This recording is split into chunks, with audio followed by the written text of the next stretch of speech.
रक्तचाप की जांच कैसे की जाती है?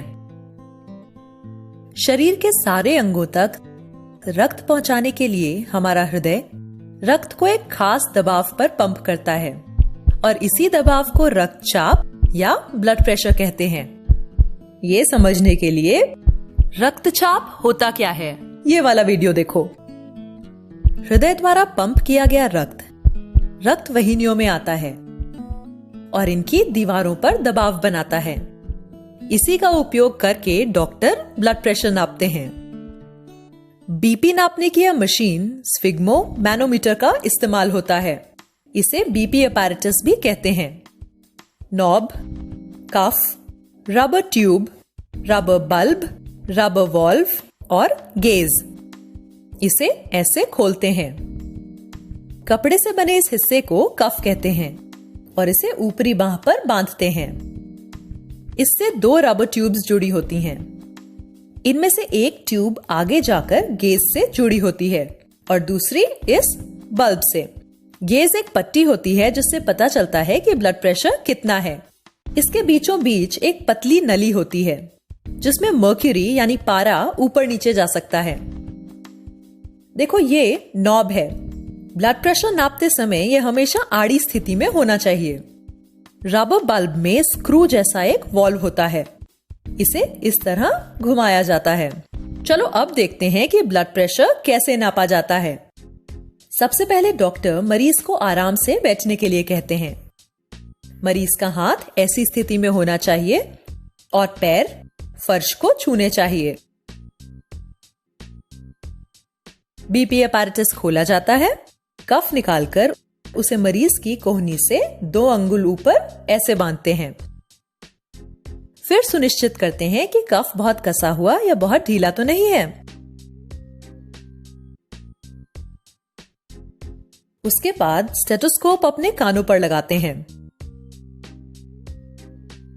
चेस्ट पीस में उंगलियों से आवाज करके पता लगाते हैं कि आवाज ठीक से आ रही है या नहीं। स्टेथोस्कोप के चेस्ट पीस को कोहनी के बीच इस प्रकार लगाते हैं। इसकी चिकनी गोल सतह को त्वचा के साथ पूरी तरह से संपर्क में होना चाहिए।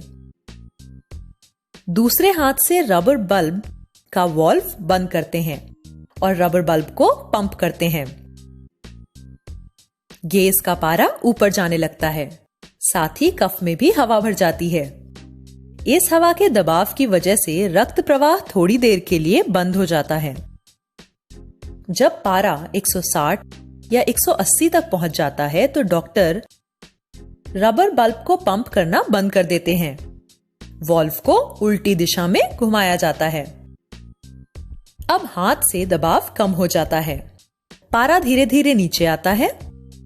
पारा नीचे आते समय रक्त प्रवाह फिर से शुरू हो जाता है और उसी समय डॉक्टर को स्टेथोस्कोप से धक धक धक की आवाज सुनाई देती है।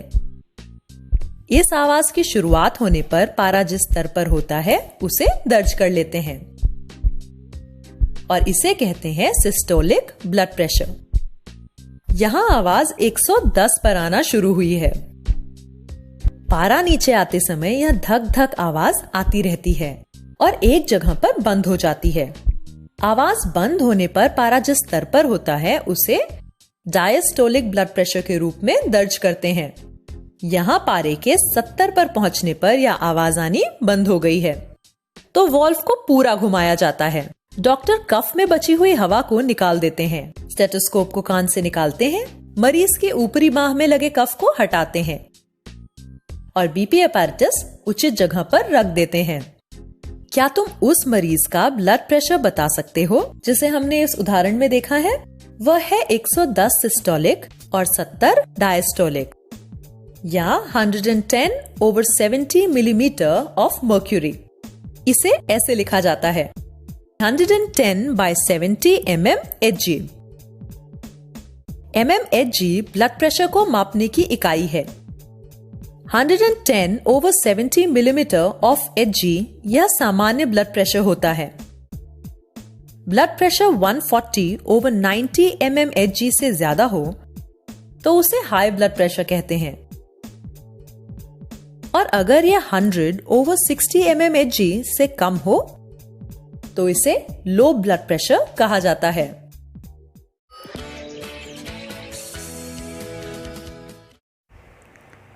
गुड आफ्टरनून स्टुडंट, प्रतिभा खंदारे मी तुमची मॅम।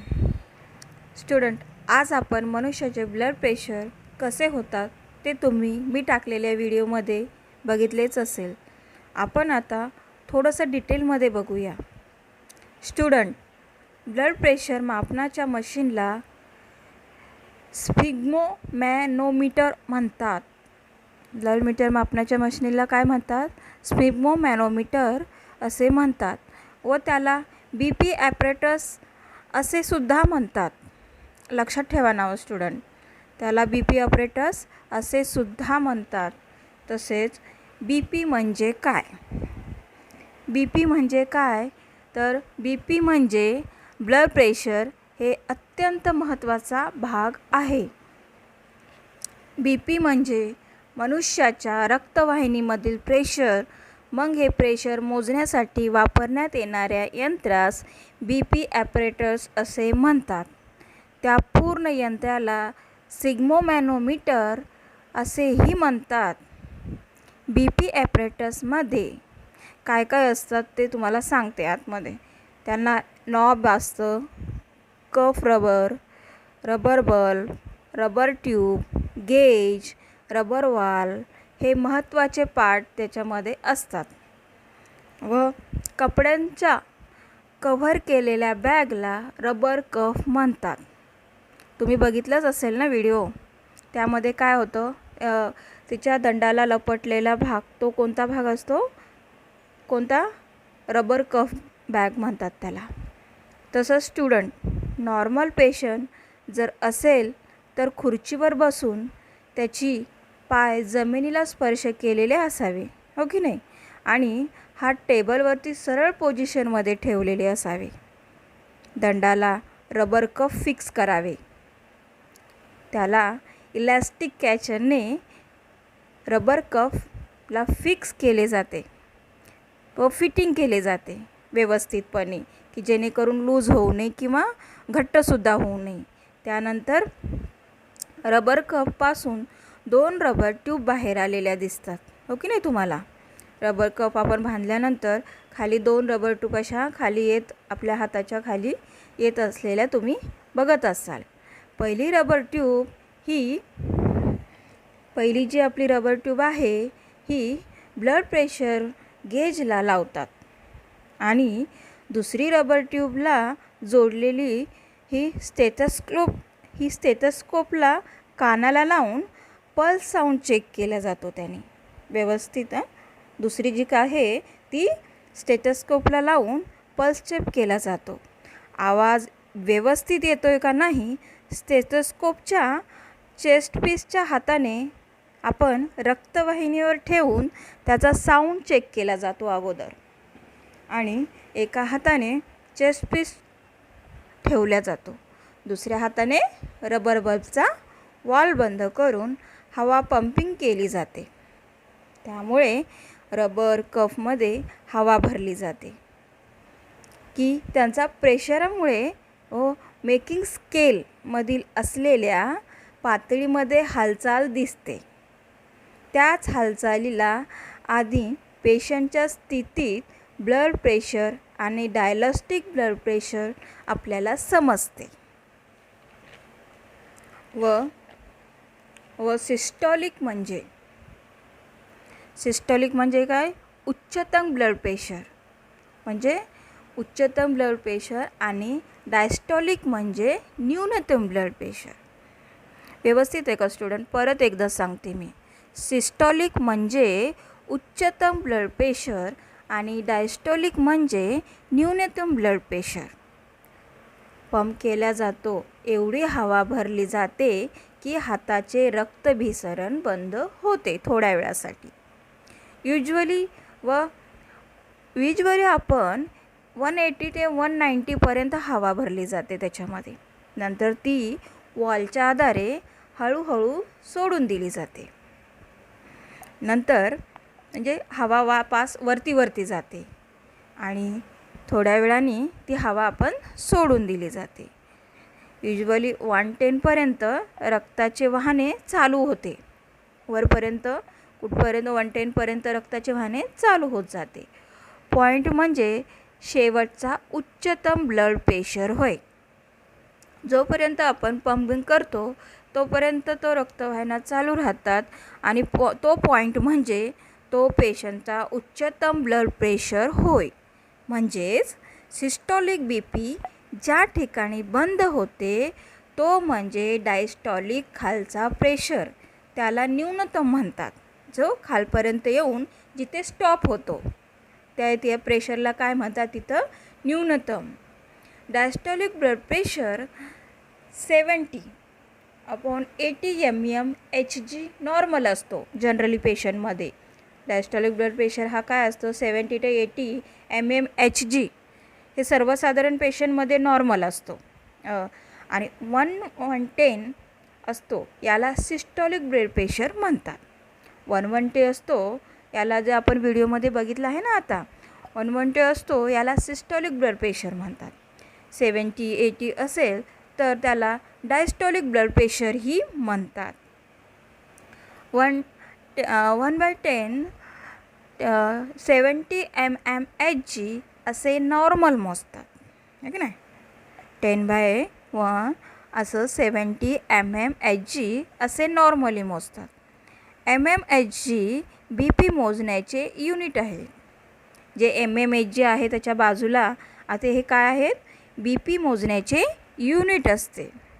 तसंच 140-90 mmHg असेल तर हाय BP असे लिहितात त्याच्यामध्ये. म्हणजेच हाय ब्लड प्रेशर असतो. कळलं का. प्रत्येक वेळेला mmHg लिहिणे गरजेचे आहे. ते त्याचे BP मोजण्याचे युनिट आहे. प्रत्येक वेळेलाच लिहायचं mmHg. तसेच 160 mg असेल तर स्टुडंट 160 mg असेल तर लो BP असे म्हणतात. हाय BPला कुठे म्हणतात स्टुडंट, 140/90 mmHg असेल ते हाय BP असते आणि 100/10 mmHg असेल तर लो BP असते किंवा लो प्रेशर असे म्हणतात.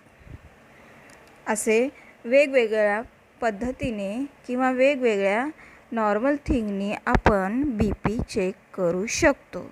तसेच आता एवढं सगळं BP वगैरे चेक केल्यानंतर व्यवस्थित आपली मशीन ठेवून देणे व पेशंटला व्यवस्थित जाग्यावरती किंवा त्याच्या व्यवस्थित जाग्यावरती किंवा त्या बेडवरती व्यवस्थित त्याला अरेंज करणे व आपण घेतलेल्या ब्लड प्रेशर BP मोजलेले आहे ते व्यवस्थित आपल्या पेशंटचं नोटपॅडमध्ये व्यवस्थित नमूद करून घेऊन आपण डॉक्टरांना दाखवणे, हे सुद्धा नर्सचंच काम आहे. ओके स्टुडंट, व्यवस्थितरित्या तुम्ही हा व्हिडिओ पण बघा आणि व्यवस्थितपणे ऐकण्याचा प्रयत्न करा की जेणेकरून मी काय काय तुम्हाला व्यवस्थित सांगत राहते ते तुम्ही हे करा. ओके, ठीक आहे स्टुडंट.